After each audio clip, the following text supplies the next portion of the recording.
Jain Housing presents Madras Mindset in association with TVS Emerald. Welcome to the very first episode of Madras Mindset.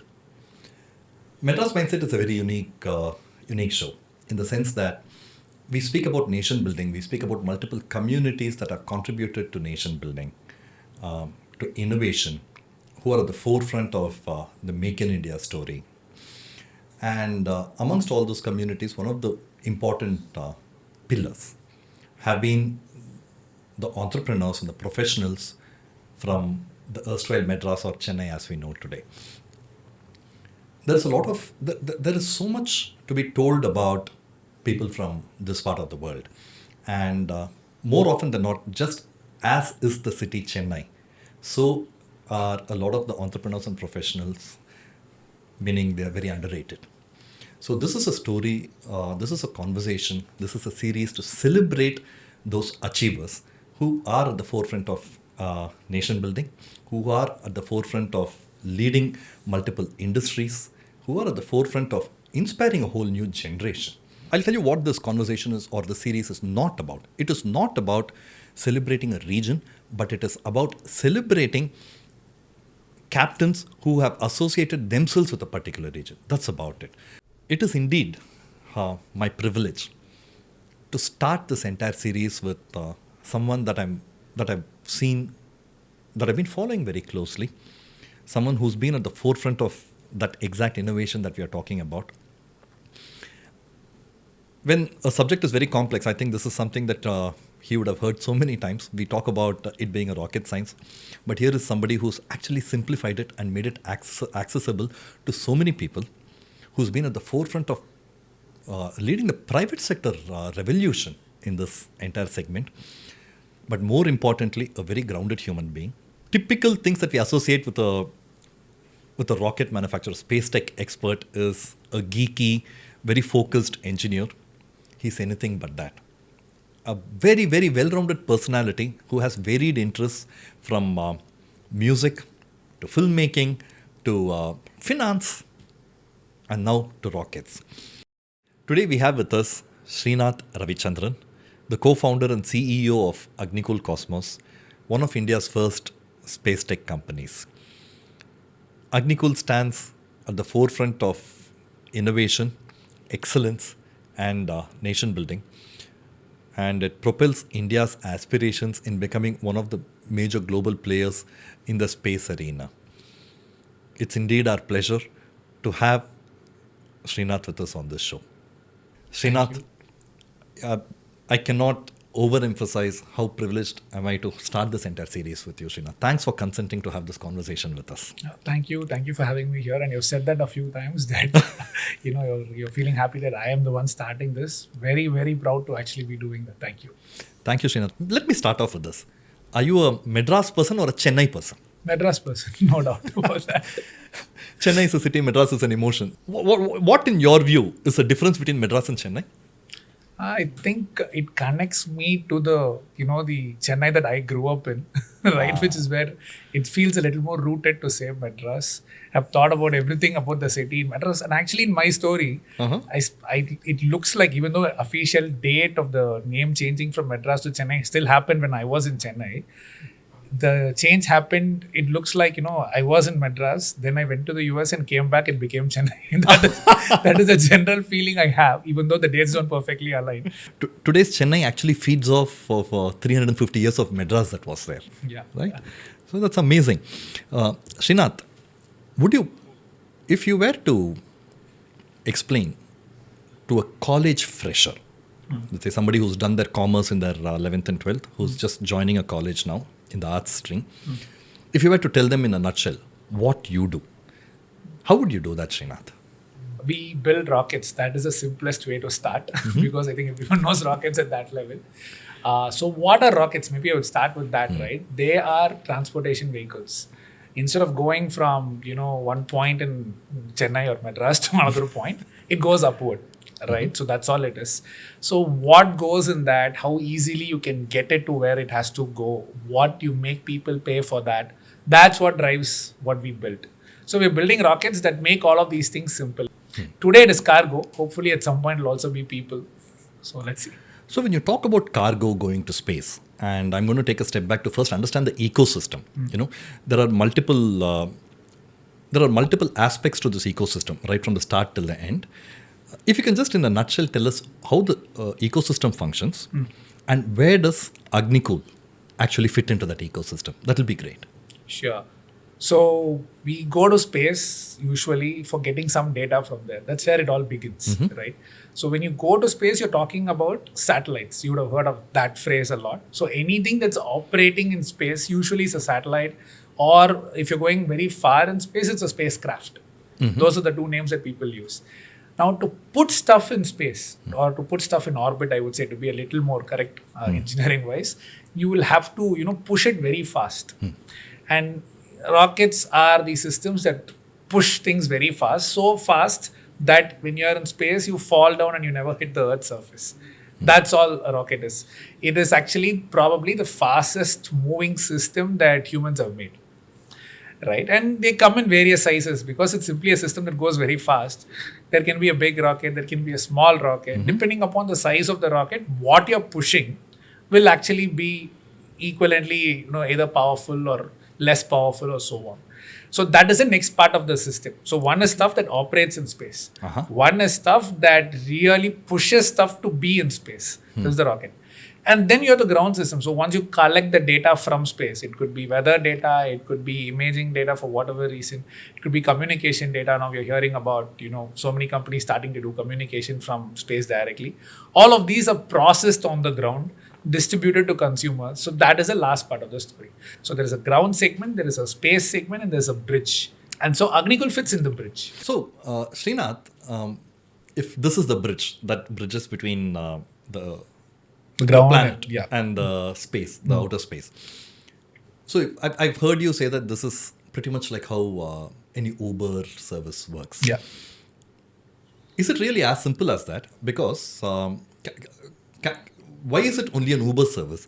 Why is it not like a container lorry, or why is it not like your train service?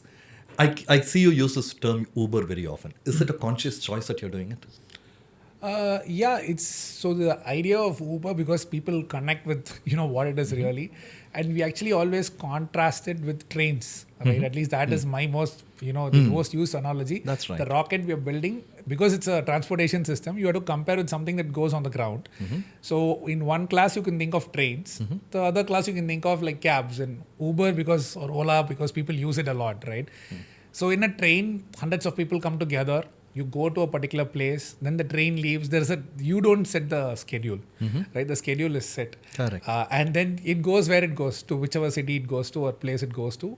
And then from there, you have to find out your own, last mile connectivity, as they call it, right?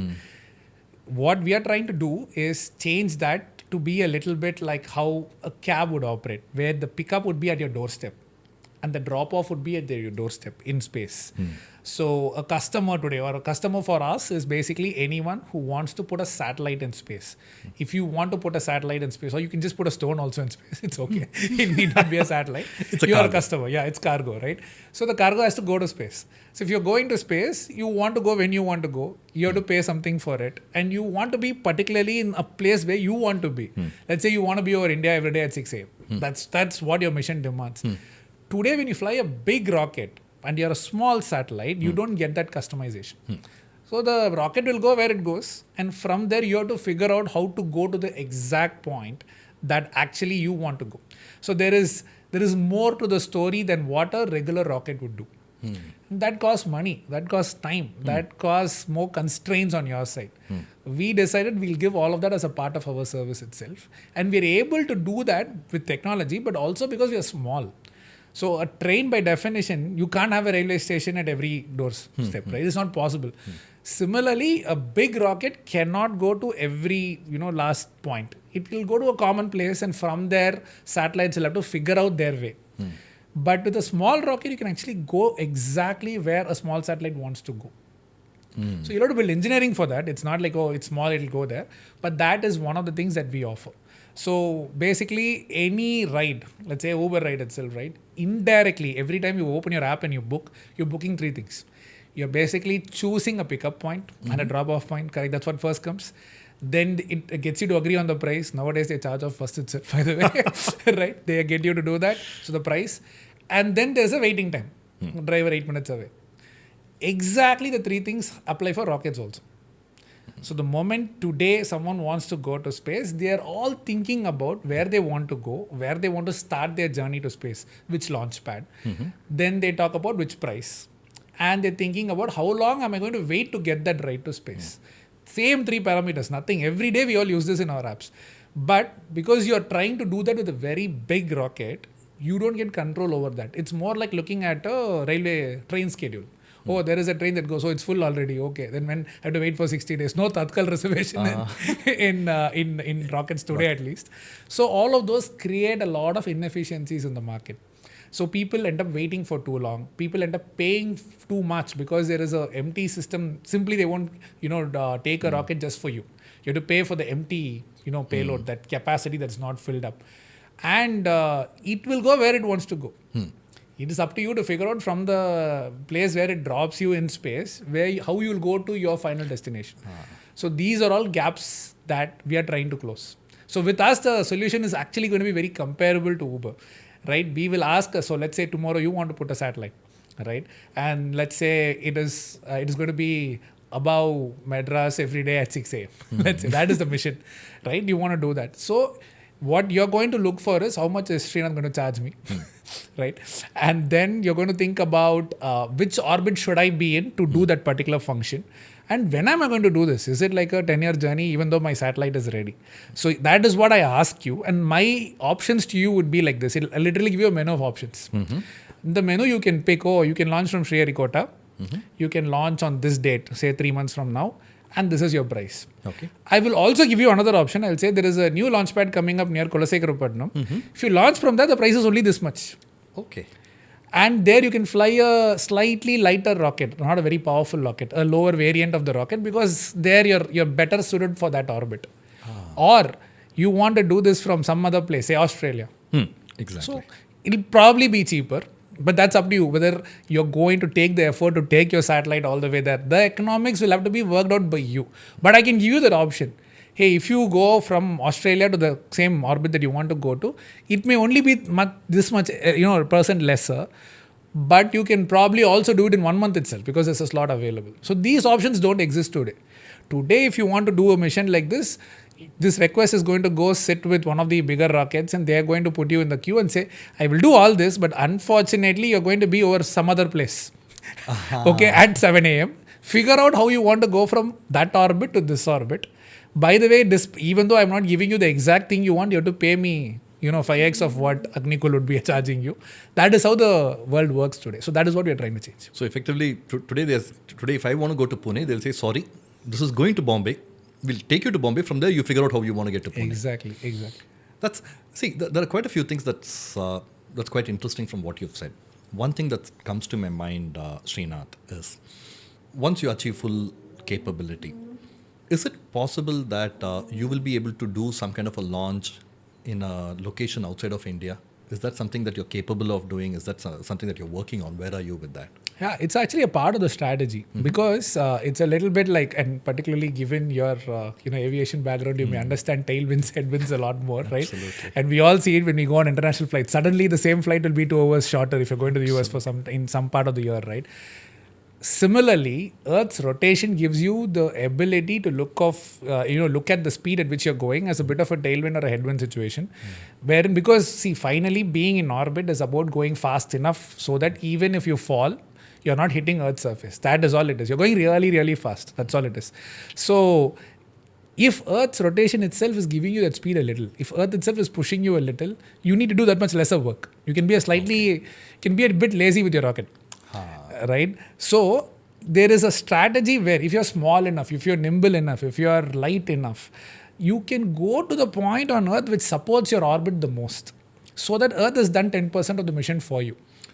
Right? So you can think of it like, this is Earth, this is a sphere, and then you have like a wire around it, right? That's the orbit you want to be in. Earth is rotating underneath it. Correct. Now, if you are in the right place, maybe some of the speed can be given by Earth itself. A good example is, a very simple example is if you want to go in what they call as an equatorial orbit, right? As the name suggests, it's an orbit that's just above the equator. Basically, it's like a parallel circle to the equatorial circle, right? There, actually, if you're from the equator and you just launch in the eastward direction, Earth itself is doing a 10% of the job for you. So that much, you don't need to put that effort in your rocket, which means you need to pay lesser. Stay with. There is also the exact opposite. You want to go pole to pole. You want to go north to south. Correct. But you're still stuck on the equator for some reason. Okay. Now, even though you want to go north to south, Earth has given you 10% push in the east direction. So you have to cancel that in flight. Suddenly your price went up for no reason. Because a rocket is doing the job for you. And so you as somebody who's going to push a cargo in space, you will figure out which is the best place to launch it from. Yeah, exactly. So that is one of the options we present to a customer. So we want to tell, if you want to go from Sriharikota, great. But Kulasekarapatnam may be better for your mission, and that will show in the price. But then you may have another logistical, limitation on whether you can take your satellite to Kulasekarapatnam or push that further out to Australia. And I use Australia because it's a latitude that we'll never get in India, right? It's south enough, right? Absolutely. And so if I go to the southern tip of Australia, that latitude that geographically I could not get in India for sure. So certain missions are better off from Australia. Just for the sheer fact that you are there. In fact, any latitude along any point on the Earth's surface in that latitude is good. So, and Australia happens to be a landmass there, so it's easier to launch than launching from ocean somewhere. Understood. So that is the idea, right? So it's a part of giving the customer the flexibility to go and fly a mission from where they want. If they choose Sriharikota, great. If they choose Australia, great. I am not going to be deciding it. So in pursuit of giving that flexibility, I'm also given to understand that you built India's, would I be right in saying that you built India's first movable launch pad? Yeah, correct. Private mobile launch pad. And it's called Dhanush. Dhanush, yes. There are two questions that come to it. If you were to if you can explain what that mobile launch pad in a nutshell is, that will be great. And the second aspect to it is, why the name Dhanush? So mobile launch pads, because again, we want to go wherever the customer wants. And what is mobile? So every time a rocket lifts off, you need a whole bunch of systems to prep it, right? You need to fill it up with fuel. You need to charge your batteries. It's a little bit like the preparation facility to start your journey. So that system usually is humongous because rockets are generally big. And they are fixed systems. They are not easy to move around and so on. They have large containers. They're basically bulky systems. Absolutely. So what we thought, so first of all, from a pricing standpoint, if I go where the customer wants, it's cheaper for the customer.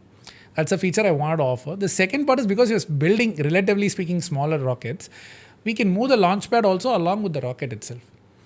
Right, so which is just amazing, Srinath, because I'm used to airports and it's like moving an airport to where the aircraft is. It's a little bit of that version. Yeah, correct. So what we have figured out is an entire set of things, and everything is based out of cargo containers.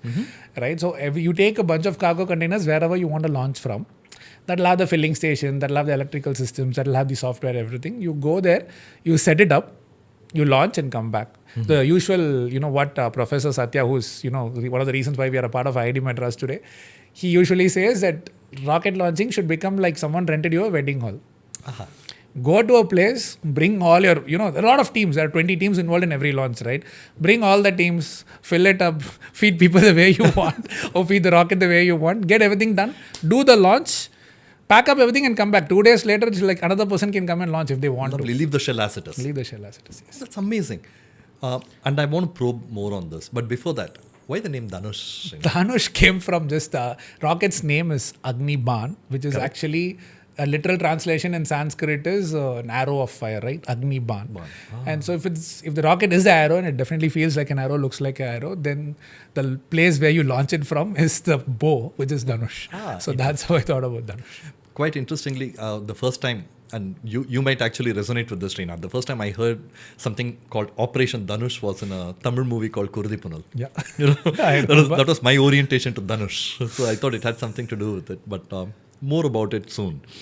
So filmmaking comes into Agnikul in many ways, but Dhanush is not actually one of them. And I really want to probe on your filmmaking side of it soon. But before I lose my chain of thought on Professor Satya and the fact that you set something up in Chennai, if you can, how important was Professor Satya to your journey, considering that you didn't have much of an experience in having built something like that. For that matter, nobody in the country had, apart from the government.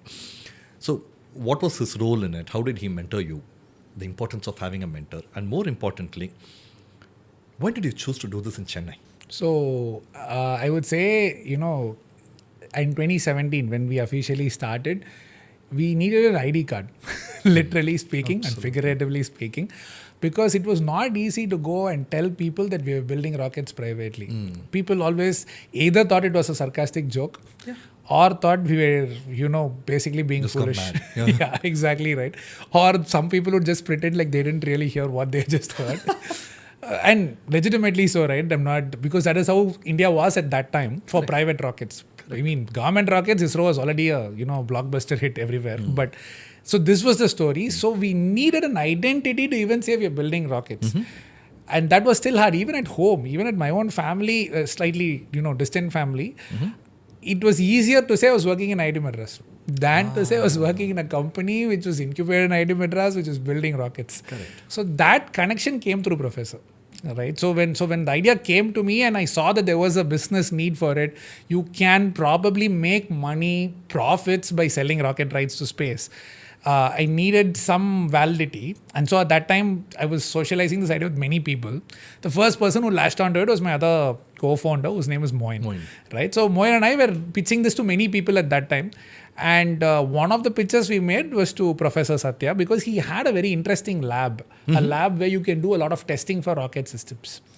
So that is how we reached out to him. It was a completely random cold call. It was at that time my fiancée, now my wife. So someone was following her on Twitter and she reached out to him and he connected me to someone who connected me to someone who connected me to Satya. That's lovely, amazing. So that's but by the way, because this is a Madras podcast, all of those people are in Chennai.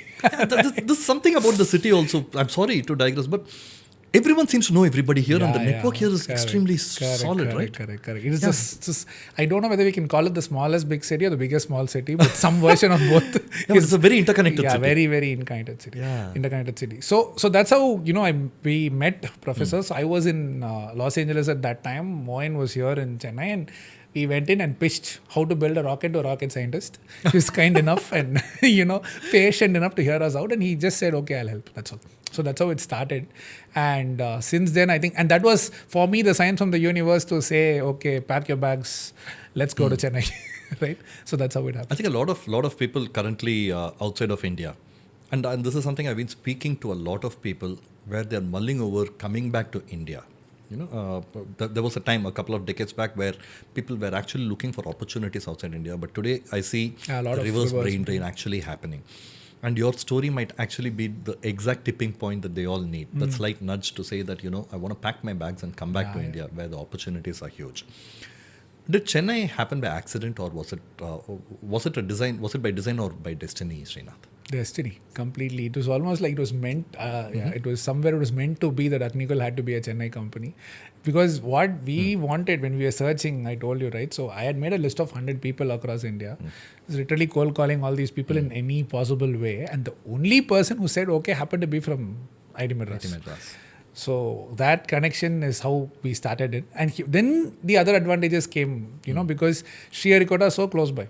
Even today, to go to the launch pad is for us 2 hours by road or 3 hours by road. For the rocket also, it's one night's journey. We go a little slowly with the rocket, but it's still one night's journey, right? Which is great. I think if you're building it in some other place, it's very hard. And there is a big community of retired ISRO people here, right? And there are enough educational institutions here, and there are industrial hubs here. There is a E-Katatangal hub. There is a Paris hub. Correct. Right, and there is an Ambattur and Navadi industrial estate hub there. So you have all these small ecosystems that are actually very manufacturing friendly. So all of those things I didn't know. It was more like, I got a professor to say, okay, I will give you a space in my lab to come and work. Then I can go from home everywhere to some place to do work. That is how it started. But I think it looks like there was a deeper connection I didn't know at that time. I've tried setting up organizations here. I've worked in organizations. I've worked outside, but some of the common misconceptions that they have is how easy or difficult is it to get talent, how solid the ecosystem is. So those are questions that constantly are asked of me. How easy or difficult was it to get talent in such a specialized industry as yours, and especially considering that you may not have had a playbook to go by. You were setting the playbook for the industry. So how difficult or easy was it to get talent to buy into your idea, Srinath? I think it is still difficult, continues to be difficult, but I don't know if Chennai is the big reason. Or because see, as you said, right, you don't have 50 other companies building rockets. So the only real expertise of people who have actually dirtied their hands is within ISRO. Right, so we have always believed in hiring people who have some inclination for engineering, who understand how to dirty their hands with hardware and all that, and then let them learn on the job. So that's how we thought about it. So that is almost the same, more or less, in any other city. It could be Bangalore, Hyderabad, Chennai. That is from a skill set perspective. But from a mindset perspective, you go to some of the other cities, they're inherently more open to trying newer industries, trying newer companies. Have you had a challenge like that in recruiting in Madras? Not that much, actually. Not that much. I think there are enough people. See, that's what the search actually doesn't go, only by skills, as you said. It goes a lot more by the cultural fit, what we're looking for, and maybe in that way, Chennai is actually slightly easier. That's what I've at least seen, not to typecast or put a brand on any other city or people from any city. Generally, there is this. It's a very demanding and there's a lot of repetitive work. Even though the innovation is there, I remember there's always a phone call that I've also spoken about this before in other places, right? Where I was having a very serious propulsion rocket engine development meeting, and then it was a Google Meet, and then after that when I closed my laptop and came, my mom was like, plumber mari pesittu irukka." Because it is so much like valves, where did it leak, where did it not leak, is there a block there, right? And so that the coolness of it is mainly when the vehicle flies or when the engine is being tested, but behind that there is a lot of this nuts and bolts work. And sometimes I feel people who are actually happy to be in Chennai and do it are somehow in some way rooted. Right, so I've seen that a lot actually. So somehow it fits, and interestingly also, if you look at how ISRO also has set up its centers, all the rocket people are somehow more on the south side. It has just happened by chance or something, right? If you see the centers in Ahmedabad, if you see the centers in other northern parts of India, a little more on the satellite imaging, ground station applications. Go down south, Trivandrum, Chennai, Tuticorin now because of Kolasekara. All of those things are rocket areas. So I think there is that connect. Somehow it's all coming together that way. That's lovely. I don't know, there's something very heartwarming about what we do and how our parents understand it, right? My thing is this. If you can explain to your mother and make your mother understand what you do, then I think you've gained mastery over whatever you're doing. If you can explain it to her in simple terms and she gets it. I had a brief stint with Compass Group, which was into industrial catering, and most of my time there, the metrics were why is my sambar cost so high? Why is my chutney cost so high? Why is my biryani cost fluctuating so much? For a layperson, and this is exactly what my mother said. I thought, and I was just out of Ernst & Young then. She's like, என்ன சமையல்கார மாதிரி பேசிட்டு இருக்கேன் எப்போ பார்த்தாலும். I mean, not in a bad sense, but then what has finance got to do with this? She never got to understand. So for me to make her sit down and no, but my mom was a physics teacher. You come from a family that has physics. A lot of people are doing physics. So I could not, for me it was the other way around. I had to explain why things are still not working. Right. Exactly. That's so very interesting. The continuous expectations being set very high was there throughout my academic time also, like in school, college. But even after that, it was like, I understand it is hard, but why? So two people outside of investors have asked me why I've still not launched. Right, in a very nice way. One is my son. Right after the previous mission, the first person to say, அடுத்த launch எப்போ? It's my son, 3-year-old son, right? Lovely. At that time, 2.5 at that time. Then the other one is generally people at home, they are understanding that it's a touchy topic generally, but they are also very curious about. It can't be. It's hard, but it can't be that hard because of all the people and the background that they have. So, but yeah, I agree. Generally, good to talk about that at home. Absolutely. See, talking about mission, there are two things that I want to touch upon. This is such a people are curious, especially about companies operating in the space, and we don't have too many companies. If you were to get to the nuts and bolts about organization building for a company in this industry, if an entrepreneur or a budding entrepreneur or a professional who's seeing this wants to understand how do we build a company like this, what are the various departments that go into it, how do they interact with each other? If you were to briefly touch upon it, how would you do that, Srinath? So, rocket is a vehicle. So we have what you can think of in a car, right? Different systems in a car. Similarly, different systems in a rocket. There is a lot of overlap, right? You have an engine team or a propulsion team. You have a structures team, and all of this comes under engineering. There's software. There's avionics. It almost feels like a little bit like a college, actually, engineering college. All departments of engineering you have to touch to do a rocket. Literally, it is so spread out. Where did you do your engineering, Srinath? College of Engineering, India. Chennai only. So that aspect is there everywhere. Right, so that is one aspect of it, the engineering part of it. Then there is a whole operations aspect of it where quality is a big deal. Like if you look at any space mission, the failures are very rarely about design problems. Someone didn't tighten a nut. This is how the problems start. Someone didn't use the right quality of a washer o-ring. This has been very tragic. People have lost lives, astronauts, because someone didn't put the right o-ring, right? The Columbia disaster, Challenger, and all these things. So we've always seen that this big things that you think will trip you, you actually figure it out on the ground. What you miss will be these really small things. Literally things like someone dropped a computer, a small box. It'll be a flight computer. It'll be like this bigger package. Let's say and it's usually a little bit of a costly item, right? Let's say a person assembling it dropped it, not from 10 feet where it actually shatters, but from 2 feet. Right? Now, would you encourage that person to report it, or would you, because it's very tempting for that person also to like, okay, it's over. Let me just put it by and go. Mostly it may pass also the test. Functional test everyone looks at. They call it functional because they just look at the computer whether it's working or not. The real challenge comes when you're flying, because the whole thing shakes a lot. Right? When a rocket and it's flying, it goes through a lot of every package, any system in the rocket vibrates a lot because the engines are, creating a lot of vibration. At that time, the computer should still work. If by dropping or the act of dropping, something dislodged a little, just enough to be okay when it is on the ground and tested and works at that time. But when it's flying, it comes off, you have a failed mission. So you need to encourage an attitude where people talk about mistakes, and it is very difficult to draw that line, right? Because would you actually, first you should say, okay, yeah, thanks for reporting, but then you can't just leave it because then everyone starts to drop. But at the same time, if you make a big deal about it, then the next thing, because people and everyone makes mistakes, the next time you don't get reported, which is a problem you'll only find out in launch. So that culture or building that fine, line between talking about mistakes healthily, not with too much consideration, but also not with too much, penalty.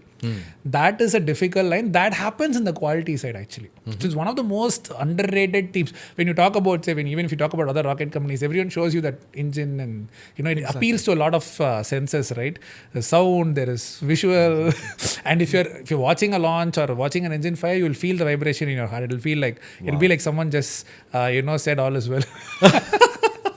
So that will be there, the gentle vibe. You will feel the vibration. And you go to Sriharikota and actually sit. Or even in our own testing facility, when engine test is happening, you will feel that vibration in your heart. Literally, no metaphors here. Literally, you will feel. Such a high, Srinath. It is such a high. But the other non-shiny teams, the ones who said, "Oh, did you really give the enough, tightness to a particular nut?" Those are the ones that actually make that mission successful. The engine will work. I have tested it hundreds of times on the ground. Right? So there's no question whether the engine itself is faulty. No, engines are always good. Otherwise you won't even go to the launch pad. Right? But have you tightened all the nuts that have to keep the engine with the rocket correctly? So encouraging that culture, when you talk about organization building, getting that out is actually very challenging. And that is still, I would say that is something that we are still figuring out, because we have seen both, extremes. And we actually heard this actual story from an incident that happened in DRDO. right? Where this thing happened, where people were actually encouraged to talk about mistakes, which is very difficult actually. Because the fine line is, as I told you, right? If you encourage that you're too okay with it, then how will you stop the mistake? Exactly. So the penalty should not be that harsh that people stop, but it should also not be like, okay, drop 10 other computers, it's okay. Right? So where do you draw that line is the question. So those are the hard parts, I think, of any space hardware building organization. This obsession with perfection. And I always say this to my team as well, right? As humans, we are all imperfect. I am imperfect. All the people you're working, it's going to be imperfect. The rocket, by the nature of the engineering, has to be perfect. So how do a group of imperfect people come together and make a perfect product? Only if the imperfections are actually cancelling out. You can't let it augment, right? So you have to position teams in both from a culture and a fitment standpoint, so that those gaps actually fill each other. Not like, oh, this is one gap, another gap becomes a bigger gap. So that is the hard part of org building in space sector, I think. That is actually why I also think rocket science is that hard. Because you're constantly striving for a level of perfection that usually is not needed for day-to-day life. Absolutely. So you're constantly striving for that. And by definition, everyone has some imperfection, weaknesses, all the other attributes. People are building it, right? Exactly. So how that is, I think, the biggest magic of also a successful rocket launch, because that means in that particular moment, all the people have come together in a miraculously nice way, wherein all their imperfections have been perfectly offset, and what you get is a clean, launch. What is very interesting in what you told me, Srinath, is this probably sits at the epitome of science, right? But your choice of word was very interesting, because you at the end of the day said it miraculously still has to come together, and which means that there is an alpha that's beyond what we all can even fathom. So that's it piqued my interest. So on the launch date, despite getting it all right, do you still believe that there is that one invisible you call it luck, you call it the hand of God, or you just call it the invisible force that still needs to go your way? So scientifically itself, there is one invisible hand that has to go our way. Winds of the day. Right? So the first thing when you go for launch, and this happens in aviation also a lot, so you should also probably be aware of it, right? You check whether winds are in your favor. Correct. So rockets go so fast in lower atmosphere, there is a phase where just the wind can break up your rocket, not just knock you off path. It will literally, it's like jumping very high into a pool of water, right? Wherein from a lower height you'll actually nicely be cushioned by the water, but from a much higher height, water can act like a hard enough surface to break your legs, right? You heard that, right? So similarly, when you're going as fast as a rocket is going, just atmospheric perturbations, winds that are not expected, that is sufficient to break up your rocket. So the first time when you see people applaud for a rocket launch is when liftoff. You cleared the pad. That is like the moment of the beginning, right?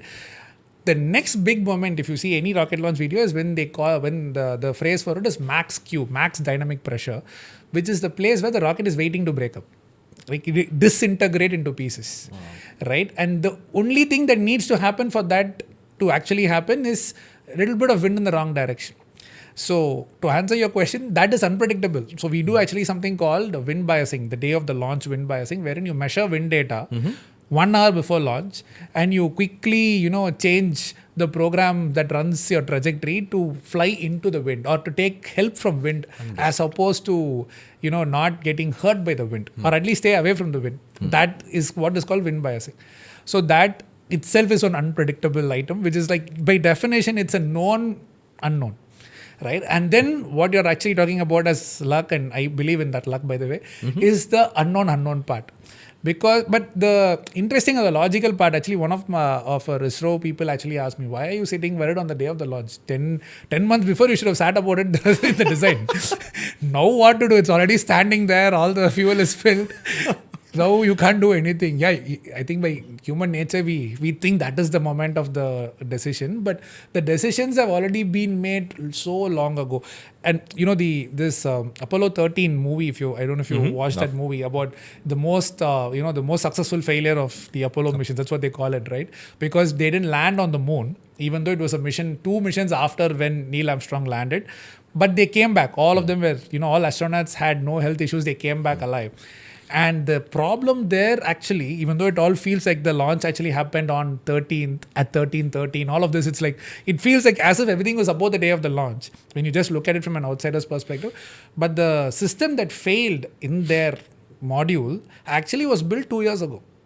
And that time the failure had come in. And no one noticed it, as usually just passed through everything. So I think there is one prolonged phase of luck you need, if at all, to answer your question.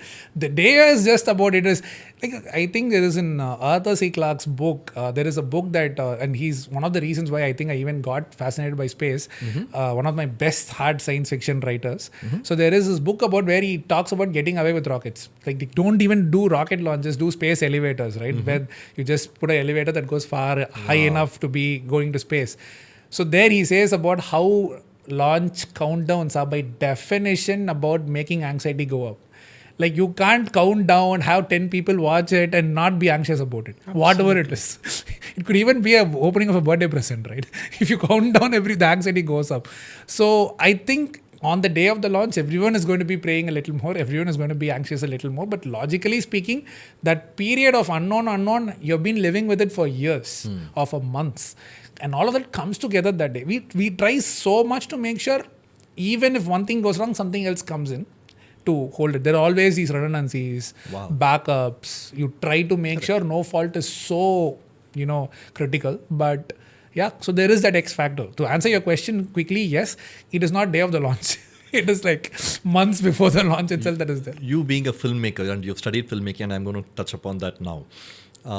Would in a lot of ways, and I've done a couple of movies, and I can say may not be the kind of success that I wish to have seen, but yeah, it still did happen. In a lot of ways, it's like 10 months of effort in making a movie. Then we believe that everything culminates on that one release date. Yeah, perfect. That Friday morning. I'll tell you more parallels. Rocket launches are watched by everyone. Correct. Right? Correct. So it's like, again, a film that you've spent so much time on, and you put it out, and even a person who knows or does not know filmmaking can judge a film, right? Absolutely. Similarly, rocket fails, let us say. Everyone will say, yeah, they don't know how to make rockets. That person, it's a little bit like art, right? There, you putting yourself out there for anyone to judge you, and that is just the nature of the mission. It's for for some other product that you're building. If it fails, maybe your customer will yell at you, or your boss will yell at you, or the close group will be unhappy about it, right? But a space mission, at least the way we are doing it today, everyone will know about it. It's very glamorous in that sense. Yeah, exactly. And and everyone is going to judge. I always tell my team also, today, if, like, say the next launch there is a delay, even our people who are housekeeping staff will say, yeah, these guys never stayed late to finish the work. So everyone will judge you, and you're putting yourself out there to be judged, and that's okay, because that's what the mission demands. It's not like I'm going and doing marketing for it or something. Absolutely. Right? So that aspect of it has one overlap with filmmaking. The other part is like, spend so much money, so much time for that 15 minutes. It's like a very expensive short film that way. Right? How will the release day go? We'll have to see. So, how did your interest in filmmaking happen, Srinath? To move away from rockets for some time. What piqued your interest there? And you were quite serious. You went and attended college, filmmaking college. Can you speak about that?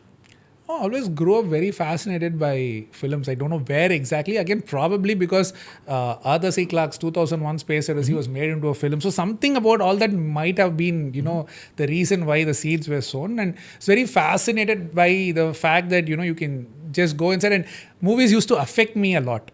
Right? And I used to come back and ponder, why did I get so affected? I'm one of those people who tear up in an emotional scene, right? So, and I'm not, at least maybe I was very young, I was a little shy about it, but now I'm not. Unapologetic. That's all. I feel like crying, I'm crying. Okay, no problem, right?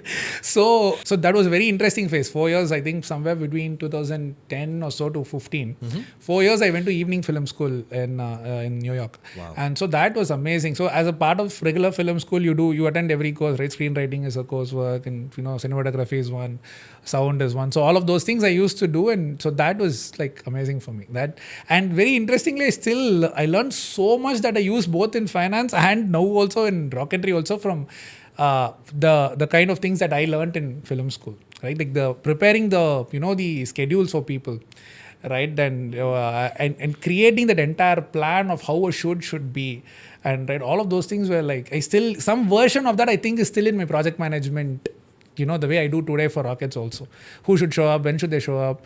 What are you choosing as a location? All of those things still come in some way, I think, because I did that very seriously for 4 years. Literally, like, And there your could film have, school is I think, I don't know what way the wind should have blown for me to go into filmmaking. So, Do you miss that? happened. Very much. I don't get time at all for that. And I try to watch, and I'm one of those people where, if to watch a film for me, it's like one slightly, what do you call, I don't know, pure thing, right? I have to sit, I don't like watching it on a phone. And You don't like people chatting when you're watching a movie. Yeah, and I usually don't like it. And I've always been that person where I go to films alone, right? And it's one weird thing in college, at least. Like, I remember being criticized for that, actually. Avan thaniya danda poi paapaan. Okay, and that is It's so liberating, but Srinath, watching a movie alone by yourself, if you can get to that stage. Yeah, and because it was so personal an experience, right? I didn't find the need to go talk to someone about it at that time. Like, I am experiencing it is something I was very selfish about, that feeling. And I'll sit, the most painful part today, when we very rarely get to go to movies as a, family.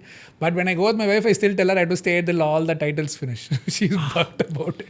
Till that, Kodak, Aries, everything. Yeah, everything. And seeing all those names scroll through gives me a super high. Like that, however the movie is, whether I liked it or not is secondary, but just seeing that so many people and all their names scrolling through. And basically it is like the screen has to go blank. Only then I feel comfortable to walk out. By then people have started sweeping, right? Already the doors behind are open, light has started to come in. Yeah. So that, I think that, that's maybe one of the reasons why it is better if I watch movies by myself. Because you studied you studied filmmaking in New York, and you've grown up watching Tamil movies, regional movies. Was there a crossover that you tried when you were there? Yeah, quite a bit. There are Tamil movies which are shot in New York. I think around that time only, I think the sections of Vinay Thandi Variva that were shot in Brooklyn Bridge and all were there, right? So I used to try to go there, and simply because assignments used to be there, make the short film, make 1 minute short films, all that. So anyway, I had all that freedom. I could do whatever I want, and even if it's bad, it's okay. It's only a coursework thing. Yeah. So I used to try to mimic those points, but I used to miss interacting in Tamil that time. I was always dreaming about how it would be to run a set in Tamil. So it was all like I was talking only in English. How far did you go with that? In the sense? Today, a lot of English words are part of the Tamil lingo. Yeah. Right? Most curious thing was how to say cut in Tamil. What were they saying in Tamil, right? I didn't know all that. And the clap. That was one big moment for me to do that clap part, right? And so what is it called? Is it still called a clap, or is it called something else here? All those used to intrigue me. I mean, the entire clap process in a lot of ways will remind you like the countdown, right? They'll say rolling camera, checklist. That's checklist. Then that action. So when you even if you can see it in next ISRO launch also, any launch for that matter, you'll see a lot of people. You would have seen that in mission control room. You know what they're doing? Just verifying checklists, right? They're making sure everything is being done to get the rocket up, right? And for me, it is like that. Just that 1 minute build up to actually getting the performance to happen in a film set, where you're checking, okay, is mic okay, light okay, is it running? Absolutely. Right? And I've done those stupid mistakes as well, where shot entire scenes where record was not pressed and so on. So that it translates. Once you're doing that, it just comes into, it's not a conscious choice, right? That's a part of how I grew up in that phase of life. Because this is very interesting, Srinath. We all grow by making mistakes, and I believe that mistakes are an integral part of any professional or an entrepreneur.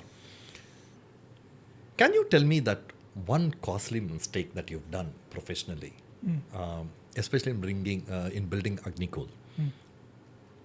Can you walk me through that process? Because I think a lot of times today I see a lot of youngsters shying away from talking about their mistakes. But you'll probably agree that mistakes are an integral part of a human's growth. Yeah, very much. And owning that mistake is a huge part of who we are. Would you be able to walk us through one mistake? So I think it's a class of mistakes where I'm generally penny wise and pound foolish. That class of mistakes, right? Where you solve for something very small and you spend a lot of effort and time on it, but you're not keeping sight of the big picture. Right? Like say, for example, you're negotiating with a vendor who you clearly know is outrageously pricing something. And then it becomes a certain point about, wait, I know it's a wrong price, I should not buy it. But that may be, if the entire fight may be about only 2 lakhs. But because you know so obviously that you're being, overcharged, you fight for the 2 lakhs endlessly for 2 weeks. And in the process, you've delayed something which will actually cost you probably 20 lakhs. So Srinath, coming back to business, what are the key business matrices that you use in tracking a company like this? The boardroom have their own matrices. You as a CEO, you have your own matrices. If you were to mention the top 3 or 4 matrices, what would they be? So basic revenue metrics, right? One would be about charging for the cargo you're taking to space. So that is rupees per kg, dollars per kg. That is the base metric for a rocket company. How much do you get paid for taking 1 kilo to space? That's it, right? From there, like I'm reminded of this, I think Vijay Gopalan, I think he'll say, idu oru kilo weight. That is our starting point, right? We always talk about kgs to space. I'm loving the movie references in a lot of ways. My God. Okay, so that's where it starts. Then we have a technology where after we release the satellite in space, we keep the part of the rocket in space itself. It's one more way to take a little more money out of the system, right? So that would be a rental business. So far we are talking transportation, cargo per kg, ipo per month, rental business begins. Then if there is a user who is very disconnected from space but wants to use space as a tool, there we start talking per GB data. Because finally space is about data. So there it becomes suddenly like your Wi-Fi connection. How many GB per GB, how much you're paying, that kind of a story. So usually these are the 3 revenue metrics we look at. If we do other projects which tap into our engineering, right? Like for example, we do a lot of this 3D printing, as they call it, right? Where you make hardware instead of removing hardware from a block of metal, you make the hardware you want.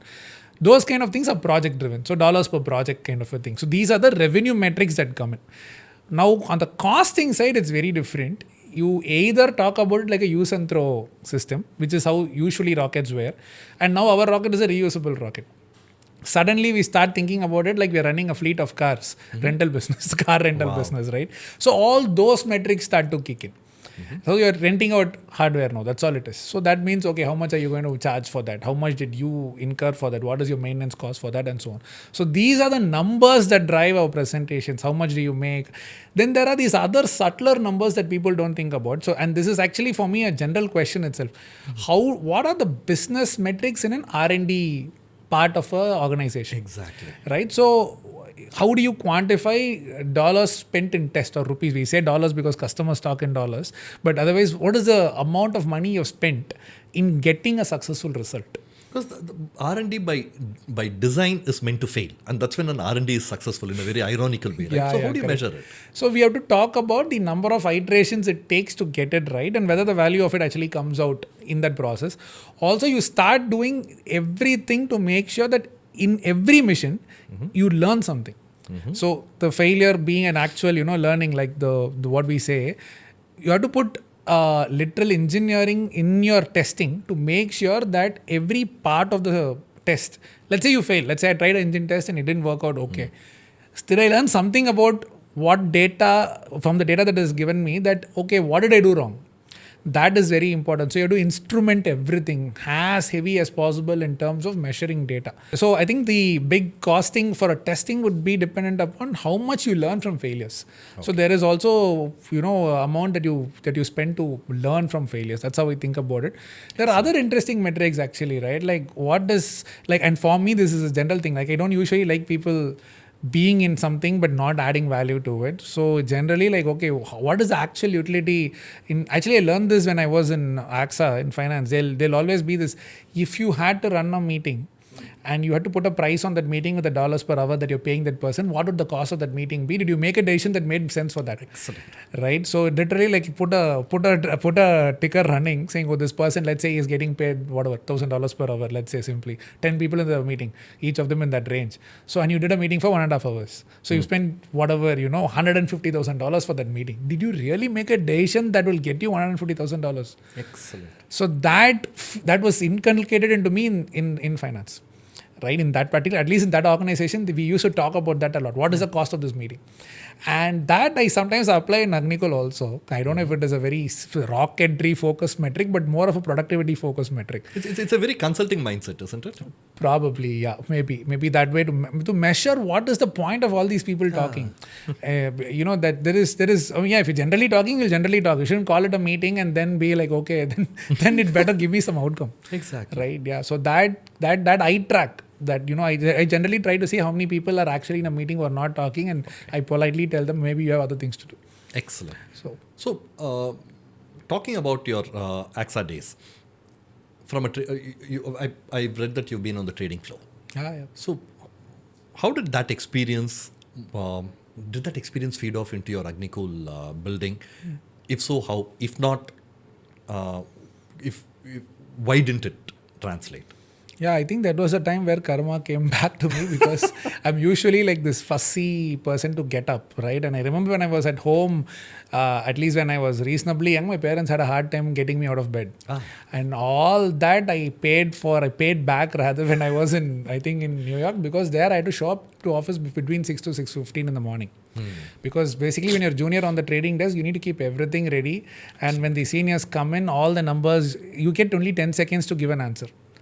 And it better be right. Otherwise, they will not ask you again, which means your downfall has started, right? Exactly. So being that prepared meant coming to office early, getting things ready. So that disciplined me a lot. I learned how to talk to impatient people, right? And I use that a lot even today when I'm talking to very senior people, because I think they may have so many things in their mind. And usually when I say something, it may trigger something else in their head. So I get 10 seconds. Always I only get 10 seconds. So in that 10 seconds, how do I communicate whatever I want to communicate? Because that was something that was needed. Then rules of thumb, that I use in Agnikul a lot. No one has time to understand a very complex financial model to know what will happen. So you always need some shortcut to tell 80% of the story. 80% of the story has to be told in 10 seconds in any conversation. Remaining 20%, you take 1 hour, that's okay. So that, again, those are things I still use in Agnikul. I also think that general attention to detail with numbers, because they're making a mistake in a number is a big deal. It can cost you so much. Yeah. So that was drilled into me, like this double checking, triple checking. You can't just come and say, Excel, I didn't put this formula correct. That's not even a conversation. Exactly. So, and that's a career terminating That's moment, a career terminating moment. Exactly, right? So all those things come in here when you're looking for perfection in something else. All those things, what people told me then, the feedback I got when I did a mistake, where I have done Excel mistakes. So what did my boss tell me, how I felt, all of those I still use in Agnikul. I think there's something about these Wall Street jobs, especially because it's not just in the substance, but even in the aesthetics, the attention to detail really matters. The way you format, the consistency of your font, the sizes. It's amazing how it drills the discipline in you. Very true. And I think it is telling when people come for employment from that kind of a background. How and it's for me. I mean, this may be a little more, not very tangible, but I was following markets every day from morning to evening, right? And so you're always looking at something that will do whatever it wants, right? Correct. So it, in a way, felt like these uncertainties that I was talking about in winds and so on, right? So the surreal connection is there, because entirety of the course I did was about modeling uncertainty. Right? Absolutely. And in physics also, you might have heard about quantum physics, Schrodinger's cat, everything, right? It is both there and all that. Uncertainty is a core part of that branch of physics. Financial engineering, the program I did, actually uses the same mathematics and applies it to stock markets. It does not work, by the way. Well, at least it works 90% of the time. It works. Then otherwise, we won't have bubbles and crises and so on. Lehman Brothers may not have happened. May not have happened. But that aspect of constantly being exposed to uncertainty, I think helped me. It toned me a little bit. I think I became a little more immune to that. It'll be what it is. And then I took some pilot classes, flying classes as well. And there was a saying: "You fly the day you're given." Again, you're always talking about like, okay, anything can happen. You go there, winds will be the way they are. You measure, you try to do all these things, but there is that uncertainty, right? So I fundamentally think that I got a little humble with that entire experience in Wall Street. I realized there is a bigger force in the system. and I'm one step away from catching up to it. And if I do it right, I can make money also, or whatever, win, whatever, all of you can use all those things. But that uncertainty, living with uncertainty, I think that was the easiest part for me to, From the AXA days, trading from the days. AXA days. Talking about uncertainties, I think another place where people discuss a lot of uncertainties is in the boardroom, right? Especially considering an organization like you, which has raised multiple rounds of funding, which has actually had varied directors on the board. Can you just give me in a nutshell some tough boardroom conversations that you have had to navigate? Because a lot of professionals today, a lot of entrepreneurs watching this may not have had the benefit of a tough and a real-time boardroom conversation. If you can give a brief overview of one such instance of a tough conversation, how it got navigated, it might actually give a flavor. Yeah, a lot of times, again, the theme of tough conversations would be about how to reduce the timeline that it takes to get a launch to happen, and what shortcuts we are making, right? How much cost we are reducing, or how much time we are saving, and what risk we are taking in that. And that's a very complex conversation, because not everyone in the boardroom is a rocket scientist. Correct. But actually, and one may think of that as a bad thing sometimes, but one may also think of it as a good thing, because if you're not able to explain it to someone who's seeing it with another lens, then probably you're just seeing an excuse that, oh, it's a technical, it's too technical for you. Maybe it's not too technical. Maybe the problem, if they can't understand it, then maybe there's a problem. Maybe you are too carried away in the technology. Is it something like explaining in simple terms to your mother? Yeah, correct. Yes. I mean, for me, I think kid is better, because my mother and rocket science usually. Absolutely. But yeah, right. If like the fact that they are not from the sector can be seen as an advantage, and I try to use it that way, because they are not from the sector, right? I mean, not all board members are from the sector. We of course had professor, and we have Moin and myself as well in the boardroom, so we can talk about the rocket, how complex it is, why it is hard to bring it back, what are the challenges, all those things. But if a person not in the industry is not able to understand, maybe there is something to it. That angle also has to be given some value. Excellent So point. that is the constant conversation, how to cut down time and money to get to a very ambitious goal. So it disciplines you. Otherwise, I think if you don't have those difficult conversations, it's like you have that blank check, in either in terms of money or in terms of timeline, and both are usually bad. Generally, constraints are, I'm a very strong believer in constraints tone you. They keep you within the within a check. Otherwise, infinite sources is not equal to infinite success. I'm very strong believer in that. So I think that is how I look at, and most boardroom conversations, difficult ones, are about that. So talking about difficult conversations, you mentioned about how quickly can you get to a launch, and that's one of the tipping points between the directors. That brings me to one question, because with a lot of startups that I'm seeing today, there is this thing of hustle, there is this thing of speed. But somewhere, pardon me, my science knowledge, physics knowledge is fairly weak. I'm a finance guy, but speed versus velocity, effectively something with a direction. I have a feeling that a lot of startups actually end up missing out on the velocity aspect. I mean, they run with speed, but without much of a direction. How do you really balance that, Srinath? The speed with which you have to act, but at the same time not losing direction. Yeah, we also have done that. I have done that too quite a few times. It's very hard actually, because you have to get an outsider's perspective, even though you're a full-on insider. And that externalizing yourself from the situation, right? That is a very hard thing to usually do. But that's what gives you the perspective. So for me, I've recently learned those things, right? When I talk to someone who just joined the company, sometimes the questions they ask are the most telling questions, because they have an outsider's perspective. They understand the industry enough, but at the same time, they don't know all the questions that are in my head. And so the questions sometimes are very, interesting. So you need to have that ground check all the time. Similarly, for a product that has a large R&D, cycle, talk to customers often. Otherwise, you will just get lost in the technology. Whatever product you're building, you get so fascinated with the product building that you forget that it has to add value to someone. Someone should use it, right? That is the speed versus velocity part, wherein the direction should be in terms of value addition to someone. I mean, it's a business, so someone has to find it useful enough to pay money for it. And by definition, when you're looking for direction, you're going to slow down. Would I be right in saying that? Not necessarily slow down, but exactly right. The speed can be the same, velocity can be different. So Great. So I the want to hear it direction. from your mouth on that. So not necessarily slow down, but the vector will change. The arrow direction will change. Absolutely. But it takes away effort. And it is essential to keep recalibrating. Yeah, very, very important. And it is usually one of the most difficult things to do because it really shakes that inertia you're in. Absolutely. See, Srinath, the other thing is when you started off Agnikul, AI wasn't as big. Today, it's literally changing the way we are operating. In a very brief manner, if you were to say, how has AI really disrupted your industry? It would be great to hear from you. So from a space side, I think there's a lot of data that we get, as I told you, right? So people, the way in which they were using data, it was always about getting better and better cameras, for example. But now people are able to fill it up without cameras. So when you're trying to, and again, it depends on the application, right? If it's a dense forest that you're mapping, then AI can do a decent job. But if it's like you're trying to find out where people are, then AI can't fill that up for you. That'll be hallucination, right? So I think those kind of things, typically whatever the AI industry has done to imaging happens to space-based imaging as well.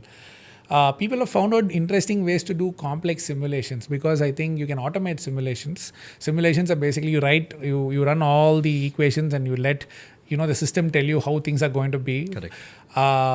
Those things are now being optimized by AI quite a bit. So a simulation that usually if you run at brute force, if it will take you say 10 days to finish, with some meaningful AI applied in the right way, you can reduce it to 1 day. So those are like interesting applications coming in. But the most I would say, I don't know, interesting or disappointing part is nothing in a rocket is statistical. Nothing. It cannot be. Like any rocket's journey is 100% laid out beforehand. Right? Because winds are going to be uncertain. The way your rocket reacts to that wind is certain. They will not allow you to launch, whoever it is, whether it's be in space here or it could be FAA in the US, if there is a statistical outcome for a given problem. So in that sense, AI will never be fully used in rocketry directly. Because the outcome should be we don't know what the input is going to be. Correct. Input can be anything. Like wind example I told you. Who knows what the wind is going to be on the day you're flying. But if this is the wind, what happens is 100% already determined, agreed upon, implemented, tested. Excellent. So we operate with certainty because we don't know what uncertainties will come. So there is no statistical thing that happens in a rocket. Everything, every algorithm is so predictable. In fact, it is in that way a very complex logical thing. You are not leaving anything to that even 0.01% chance because the 0.01% chance comes from outside. Absolutely. So within the uncertainty, there is absolute certainty within the parameters. Yeah, correct. I'm just going to move to some kind of a quick fire conversation with you now. We're coming to the end of this where I'm going to. I hate the word rapid fire, so I'll just make it like that. Srinath, in your flying days, what took you to flying, and what were your highlights there? So flying. I'll tell you before you start. I'll tell you. As you know, flying is a very, very personal thing to me. So I was very intrigued when I got to know about your flying. With you and flying, I particularly remember when we first connected, there was some gap, right? Oh, yes. And then suddenly your name was all over here with the whole Indigo thing happening. So yeah, definitely. I have my wife to credit because I don't like putting out content and she was the one who kept insisting that this had to go out. So I was such a useful thing for all of us who didn't know what was really happening. Thank you, Srinath. I'm not very sure if Indigo is going to be very pleased with this, but yeah.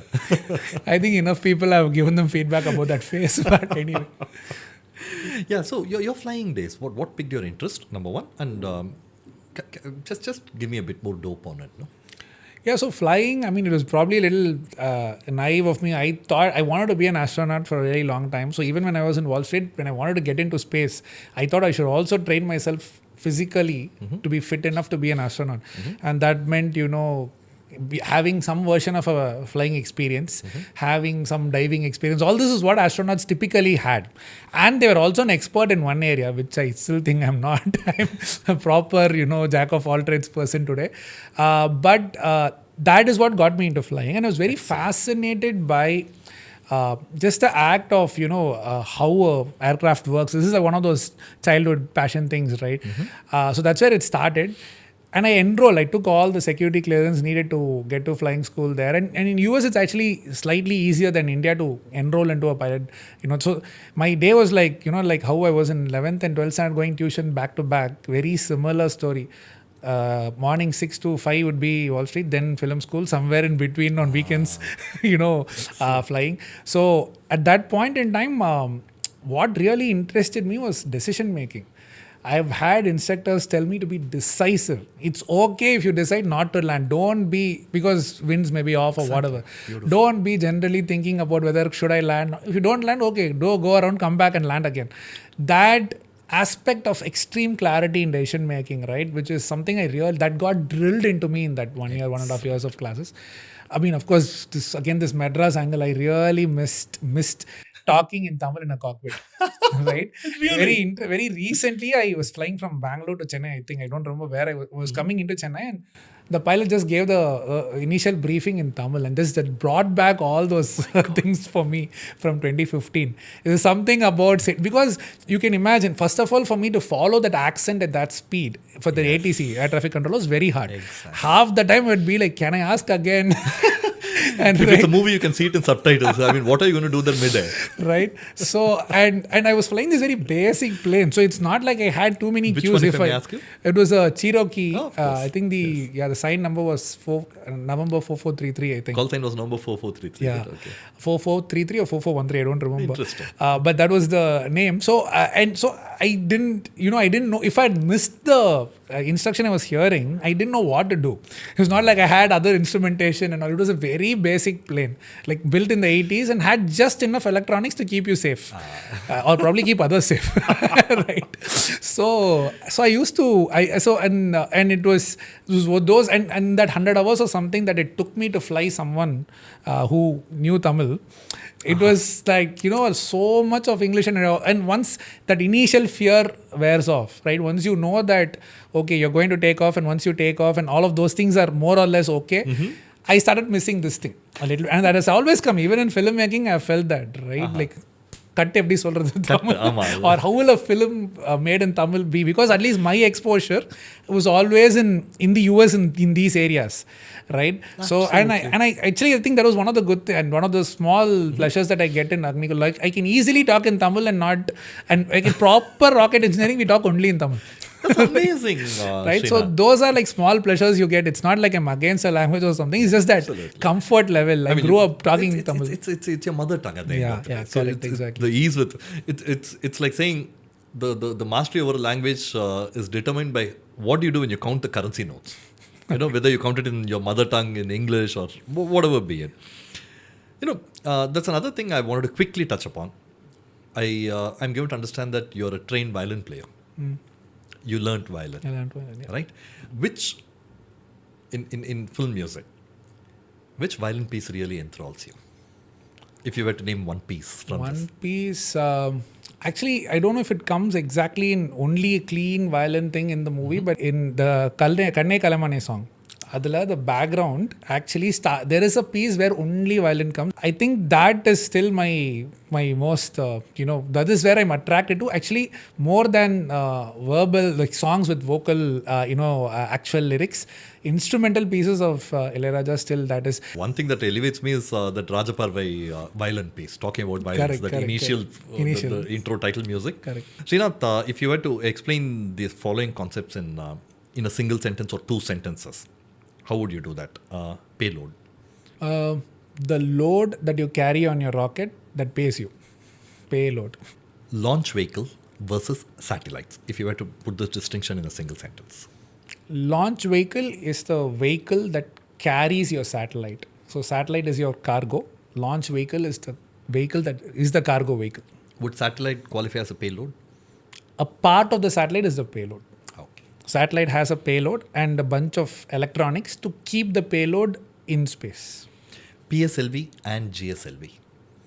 PSLV is India's most flying rocket, and it is I think it is meant for missions where your satellite goes pole to pole. Hence the name Polar. Okay. Then the other one it's meant for orbits which are going parallel to your equator at a height where your satellite relative to the Earth's rotation is at the same speed. So stationary relatively to the world below.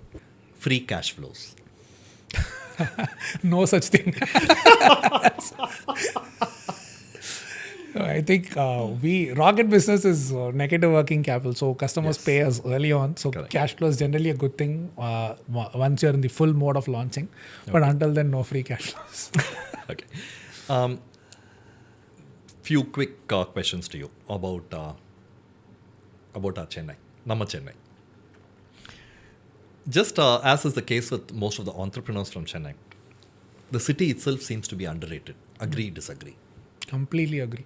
Very underrated. What about this is underrated? What about Chennai is underrated? I think many things. What is possible from Chennai is underrated.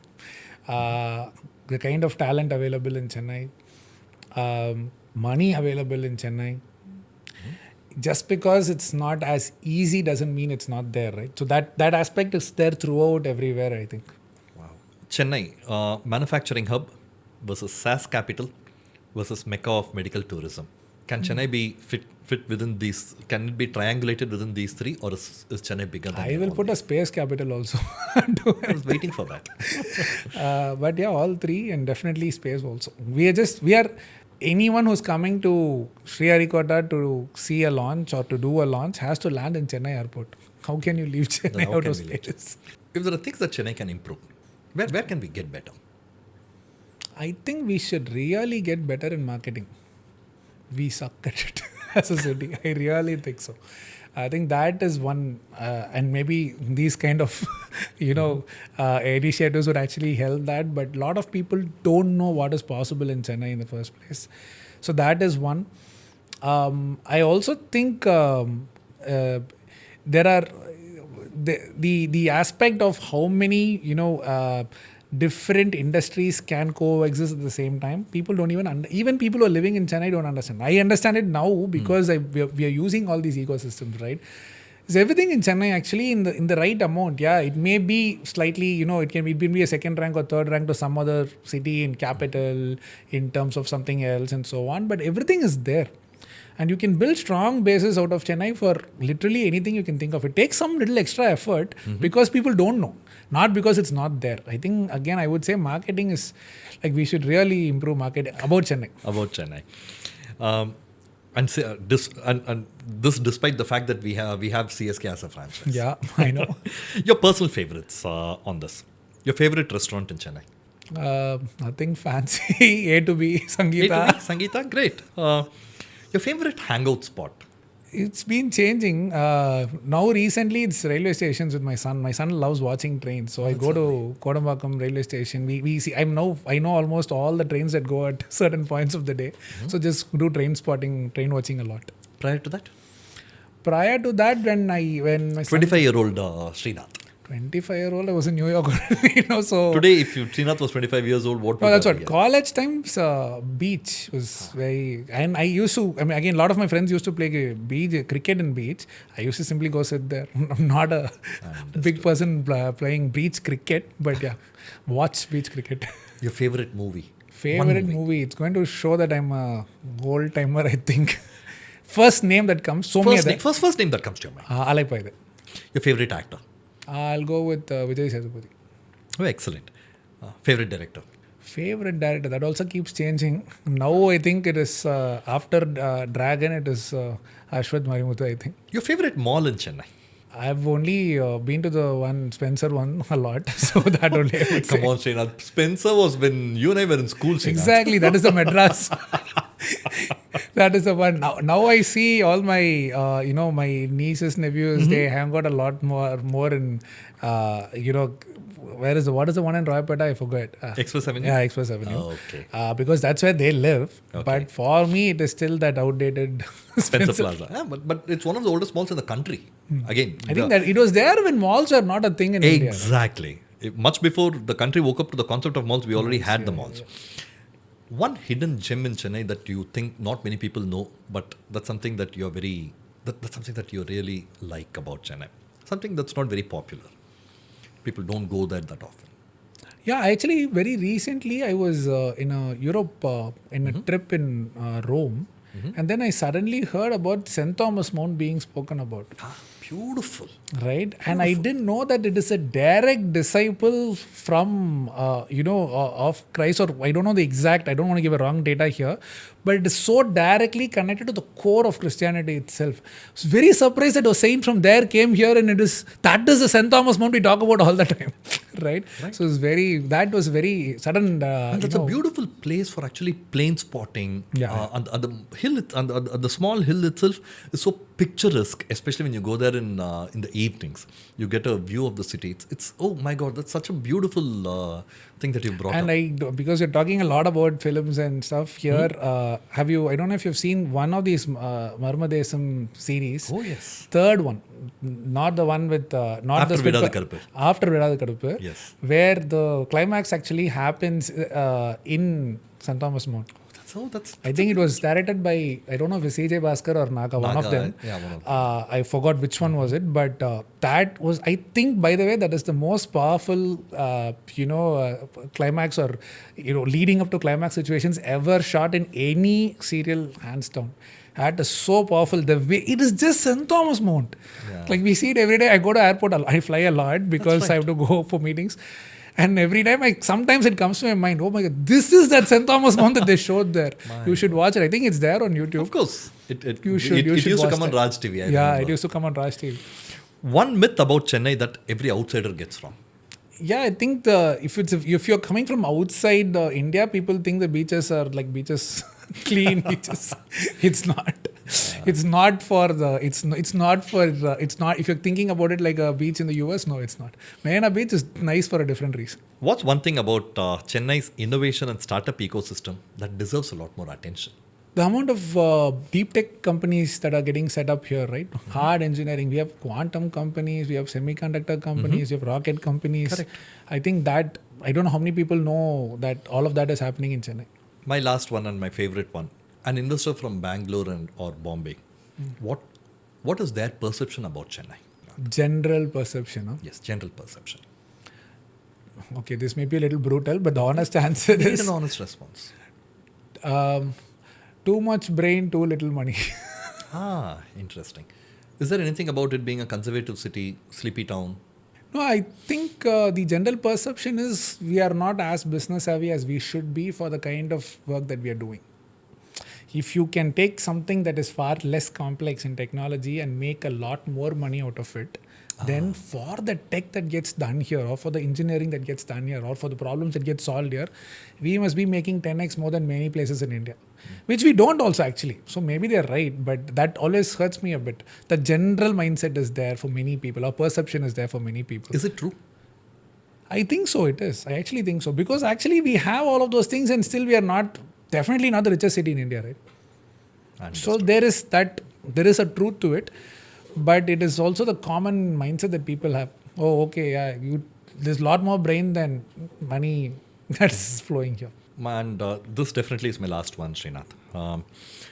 The kind of people that, Madras has always been about people. It's always been about relationship. It's always been about connection. We spoke about how interconnected the city is generally.